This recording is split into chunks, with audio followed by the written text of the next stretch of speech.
Tov, Yishtabach Shemo, Chodesh Elul is upon us. This is a tailor-made halacha for Chodesh Elul. A lot of people ask, sometimes they find themselves, when they perform the mitzvot and learn Torah, they don't have the most L'Shem Shamayim. They don't feel that they're doing it mamash for the sake of heaven. And the question is that problematic? Now, everybody knows, famous Gemara, Masechet Pesachim, Daf Nun Amud Bet, the Gemara says, Le'olam ya'asok adam b'Torah shelo lishma. It is even good for a person to learn, not for the sake of heaven, shemitoch shelo lishma ba lishma, because as a result of doing so, shelo lishma, eventually a person will do it for the sake of heaven as well. Agon Rav Chaim Volozhiner writes in his Sefer Nefesh HaChaim, says, interesting. He says, apparently the Gemara had a hava mina. Why did the Gemara need to say that you should learn shelo lishma?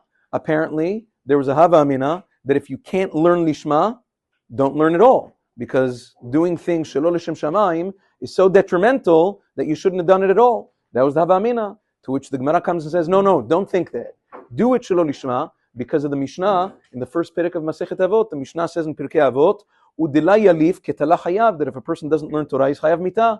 And therefore, Talmud Torah is so important that even if you do it shelo lishma, it's better than nothing.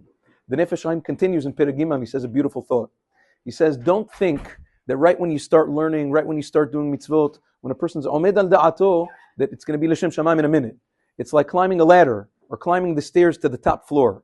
You can't get to the top floor, you can't get to the top of the ladder in one step. It just doesn't work. You have to go step by step, rung by rung, and then eventually you'll get there. So that's why the Gemara says, Meforash, shemitoch shelo lishma ba lishma. Go step by step, eventually you'll get there. That's number one.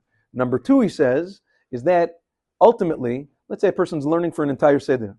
And during the Seder, he has all sorts of thoughts, all sorts of ulterior motives, things that are bothering him, things that are not allowing him to focus on his limud, l'shem shamayim. He says, ultimately, there will be a few moments during that Seder that a person doesn't have machshavot zarot, that a person doesn't have ulterior motives, which means his mind is free and clear. Those moments are moments of Torah lishma. Moments where you're not disturbed, where you're not thinking of other things. He says that is considered Torah lishma. So even in the shelo lishma, you have a bunch of lishma mixed in as well. So he says, don't give up, start climbing, Rabotai, Chodesh Tov, and have a wonderful zman.